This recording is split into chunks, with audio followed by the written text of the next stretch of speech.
안녕하세요. 델리샵입니다. 오늘은 갑상선 호르몬제인 콤지로이드의 주요 성분인 리오티로닌 나트륨과 레보티록신 나트륨에 대해 알아보겠습니다. 이 약물들은 갑상선 기능 저하증 치료에 핵심적인 역할을 하며 특정한 경우 체중 조절이나 피로 개선을 위해 사용되기도 합니다. 이번 영상에서는 두 호르몬의 작용 원리, 복용법, 부작용 및 주의사항까지 자세히 살펴보겠습니다. 본 영상은 학술 논문과 의료 가이드라인 등 공개된 자료를 바탕으로 제작된 교육 목적의 정보 콘텐츠입니다. 이는 전문적인 진단이나 처방을 대체할 수 없으며 특정 제품의 판매 유도나 복용 권고를 목적으로 하지 않습니다. 레보티록신은 갑상선에서 분비되는 주요 호르몬으로 체내에서 활성형 호르몬인 트리오오드티로닌으로 변환되어 신진대사를 조절합니다. 레보티록신은 긴 반감기를 가지며 서서히 작용하여 장기간에 걸쳐 갑상선 기능을 보완하는 역할을 합니다. 미국 FDA에 따르면 레보티록신은 갑상선 기능 저하증 환자에서 장기적인 안정적인 치료를 제공하는 것으로 확인되었습니다. 반면 리오티로닌은 이미 활성화된 갑상선 호르몬으로 빠르게 작용하지만 반감기가 짧아 지속적인 혈중 농도를 유지하기 어렵습니다. 따라서 급성 갑상선 기능 저하증 치료나 특정 검사 과정에서 사용됩니다. 최근 연구에서는 리오티로닌의 추가 투여가 특정 환자군, 예를 들어 지속적인 피로 호소 환자 등에서 유의미한 임상적 이점을 제공할 수 있음이 보고되었습니다.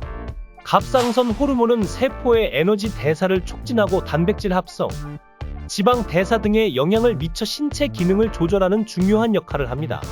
또한 1차, 2차, 3차 갑상선 기능 저하증의 치료에도 사용되며 1차성 갑상선 기능 저하증은 갑상선 자체의 기능 저하로 인해 발생하고 2차성 갑상선 기능 저하증은 뇌하수체 기능 저하로 인해 갑상선 자극 호르몬 분비가 감소하면서 나타납니다. 3차성 갑상선 기능 저하증은 시상하부의 이상으로 인해 TSH 분비가 감소하는 경우입니다.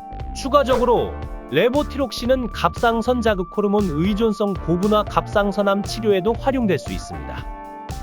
레보티록신은 음식, 특히 칼슘, 철분 등이 흡수를 방해할 수 있기 때문에 공복 상태에서 복용하는 것이 중요합니다. 따라서 반드시 식사 30에서 60분 전 공복 상태에서 복용하는 것이 권장됩니다. 일반적으로 1일 1회 25마이크로그램으로 시작하여 유지 용량은 하루 100에서 400마이크로그램 범위에서 조절됩니다.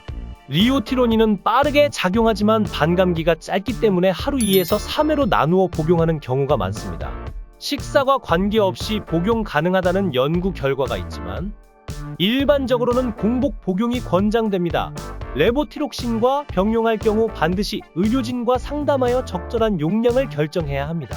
일반적으로 하루 25마이크로그램로 시작하여 유지 용량은 하루 25에서 75마이크로그램 범위에서 조절됩니다. 갑상선 호르몬제는 신진대사를 조절하는 중요한 역할을 하지만 과용하거나 부적절한 용량을 사용하면 부작용이 발생할 수 있습니다. 대표적인 부작용으로는 심혈관계 증상, 예를 들어 두근거림, 부정맥, 혈압 상승 등이 있고 신경계 증상, 예를 들어 불안, 불면증, 두통 등이 있으며 소화기 증상, 예를 들어 구역감, 설사 등이 있고 그 외에 체중 감소, 발한 증가, 열감 등의 증상이 나타날 수 있습니다. 특히 심혈관 질환이 있는 환자는 리오티로닌을 과량 복용하면 심장에 부담이 될 수 있으므로 각별한 주의가 필요합니다. 또한 갑상선 호르몬제는 약물 상호작용이 중요한데 커피, 우유, 제산제, 철분 보충제, 칼슘제와 함께 복용하면 흡수가 저해될 수 있습니다. 항응고제와 병용 시 출혈 위험이 증가할 수 있으므로 반드시 의료진과 상담해야 합니다.